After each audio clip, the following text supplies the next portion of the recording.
mengenai belajar filsafat, belajar tasawuf. Dosen liberal semuanya ini tentu menyelisihi akidah para sahabat, iya. Dan pelajaran-pelajaran yang tersebut adalah tidak bermanfaat sama sekali. Filsafat bukan dari Islam, tapi orang masukkan ke dalam Islam. Filsafat berasal dari Yunani. Ajaran filsafat berasal dari Yunani. Yunani adalah kaum musyrikin, penyembah berhala, penyembah bintang-bintang. Orang yang tidak beriman kepada para nabi dan rasul. Lalu kenapa bisa masuk ke dalam Islam ajaran filsafat itu? Pada abad kedua Hijriyah, atas perintah sebagian khalifah yang terpengaruh dengan ajaran sesat, telah memerintahkan sebagian ahli untuk menerjemahkan kitab-kitab Yunani ke dalam bahasa Arab, yang kemudian dibaca oleh sebagian kaum muslimin, khususnya mereka yang manhajnya bengkok, manhajnya manhaj yang sesat, bukan manhaj para sahabat ridwanullah alaihim jami'an. Kemudian orang-orang ini mulai memadukan antara filsafat Yunani dengan ajaran Islam. Maka mulailah masuk ke dalam Islam ajaran filsafat itu, yang telah membuat kerusakan yang tidak kecil pada kaum muslimin, pada hidup dan kehidupan keagamaan mereka saat itu dan sampai hari ini. Di antara tokoh-tokoh filsafat yang menerjemahkan, meluaskan, mensyarahkan seperti Al-Farabi atau dan Ibnu Sina,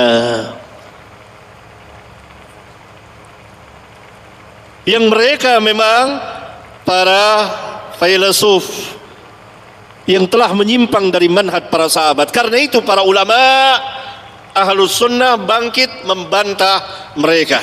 Maka ini ilmu yang tidak bermanfaat sama sekali.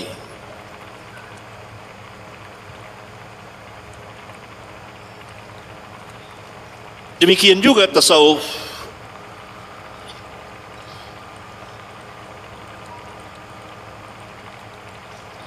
Yang berasal pertama dari orang-orang zindiq, munafik, yang memasukkan sesuatu ajaran ke dalam Islam berupa nyanyian-nyanyian zikir. Jadi zikir itu dibuat sebagai nyanyian. Berzikir sambil bernyanyi, bernyanyi sambil berzikir. Ini pertama kali dimasukkan oleh orang-orang munafik ke dalam Islam pada abad kedua Hijriyah, dan telah diketahui oleh salah seorang imam besar yang sangat jeli dan cermat dalam meneliti ajaran-ajaran sesat, yaitu Al-Imam Asy-Syafi'i rahmatullahi alaih. Maka ketika beliau akan meninggalkan Baghdad, beliau mengatakan bahwa ini ada satu ajaran ini, yakni berzikir sambil bernyanyi, yang tidak pernah dikenal oleh Islam. Berzikir harus dengan khusyuk, bukan dengan nyanyian.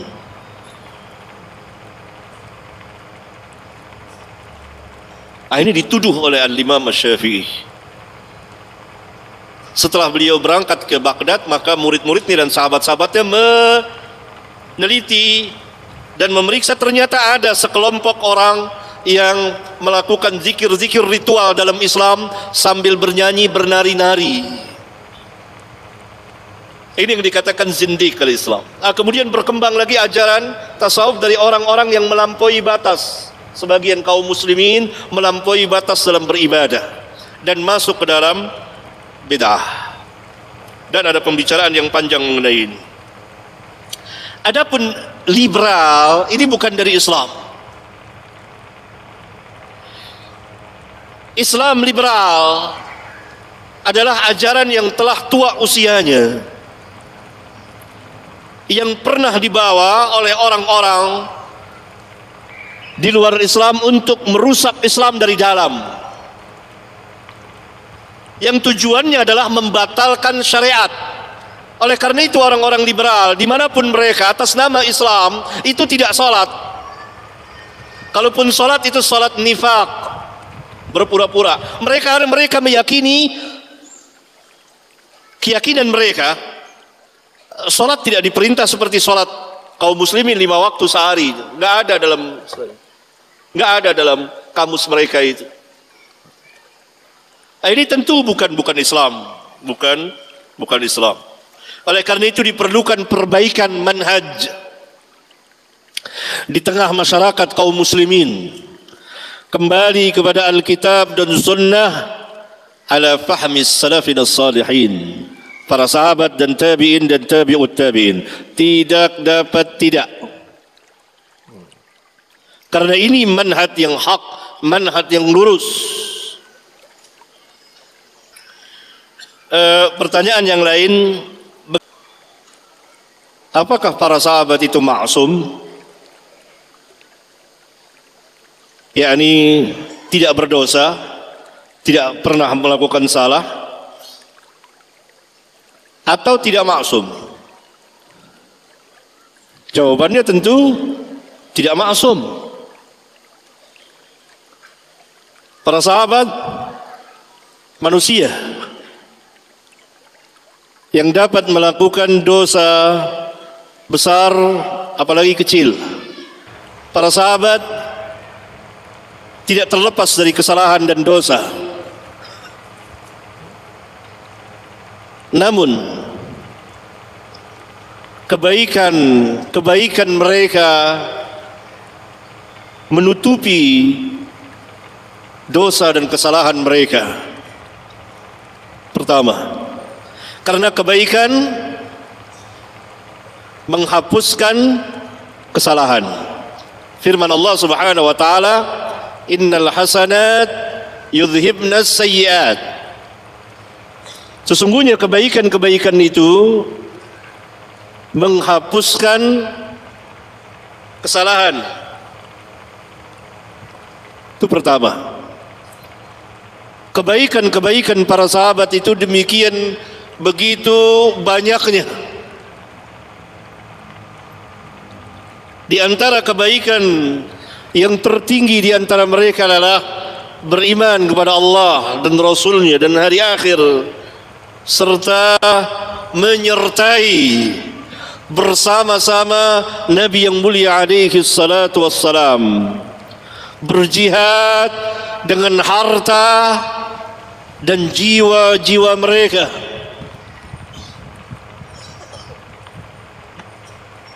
Dan mereka yang mendakwakan Islam, mereka yang menyebarkan Al-Quran dan hadis, dan seterusnya dari kebaikan-kebaikan yang menggunung, yang menutupi kesalahan mereka. Itu pertama. Yang kedua, Allah Subhanahu wa taala memberikan maghfirah kepada mereka. Dalam sebagian ayat yang kita baca tadi, di antaranya dalam surat Al-Fath ayat 29 di bagian akhir, wa'adallahu alladhina amanu wa 'amilus salihati minhum maghfiratan wa ajran 'azima.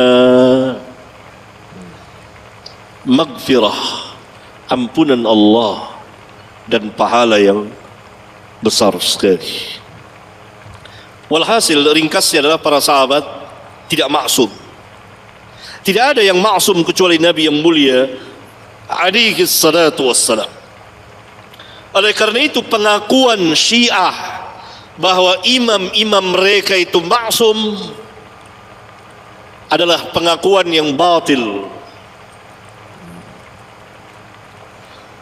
Karena salah satu ajaran Syiah adalah bersikap al-ghulu, melampaui batas terhadap imam-imam mereka, sehingga mereka menuhankan imam-imam mereka. Bahkan salah seorang imam Syiah pada abad ini, yaitu Khomeini orang panggil, mengatakan di kitabnya Al-Hukumatul Islamiyah, kalau saya tidak salah ingat halaman 52, dia mengatakan bahwa inna min daruriyat, sesungguhnya sesuatu yang pasti, li madhabina, bagi madhab kami, madhab Syiah, anna li a'immatina maqaman la yablughuhu malakun muqarrabun wala nabiyyun mursal. Sesungguhnya bagi imam-imam kami yang 12 orang itu mempunyai makom, kedudukan yang tidak bisa dicapai oleh seorang pun malaikat dan seorang pun rasul. Berarti para imam mereka yang 12 itu lebih tinggi, lebih mulia kedudukannya dari para malaikat, termasuk Jibril alaihi salam, dan dari para rasul termasuk Rasulullah alaihi wassalatu wassalam. Ini dikatakan dengan tegas dan tanpa sedikit pun rasa malu oleh Khomeini di kitabnya itu. Di kitab yang sama dia katakan bahwa para imamnya tidak pernah disentuh oleh lalai dan lupa. Dan ini adalah Allah. Allah katakan tentang dirinya, wa ma kana rabbuka nasiya. Rabbmu tidak lupa, hanya Allah yang tidak pernah lalai, hanya Allah yang tidak pernah lupa. Ini ajaran Syiah, beda dengan Ahlus Sunnah. Ahlus Sunnah mengatakan sahabat orang besar, sahabat orang mulia, dimuliakan dan dipuji oleh Allah dan Rasulnya, tetapi mereka tidak maksum, tidak terlepas dari kesalahan dan dosa. Kata Nabi SAW dalam sebagian hadis, kullu bani Adam khatta'un, setiap anak Adam bersalah, wa khairul khatta'in at-tawabun, sebaik-baik orang yang bersalah adalah yang sering bertaubat. Saya kira jelas. Kita memuliakan para sahabat tidak memaksumkan para sahabat. Kita mengagungkan, memuji para sahabat, dan kita wajib mengikuti manhaj para sahabat, tidak memaksumkan para sahabat. Ahlus Sunnah tidak seperti Syiah yang memaksumkan imam-imam mereka. Ahlus Sunnah mengatakan tidak ada yang maksum, tidak ada yang terlepas dari kesalahan, yang bebas dari kesalahan dan dosa, kecuali Nabi yang mulia alaihi salatu wassalam. Saya kira jelas. Jadi kita Ahlus Sunnah tidak pernah memaksumkan para sahabat, tidak pernah. Para sahabat manusia seperti biasa, tersalah, dosa, bahkan mengerjakan sebagian dosa besar. Namun masyarakat mereka adalah masyarakat orang-orang yang bertakwa. Kalau ada yang melakukan kesalahan, itu hanya 1-2 orang, bisa dihitung dengan jari, dan tidak berlangsung terus, dan tidak di seluruh maksiat. Masyarakat mereka adalah masyarakat yang baik, masyarakat orang-orang yang bertakwa.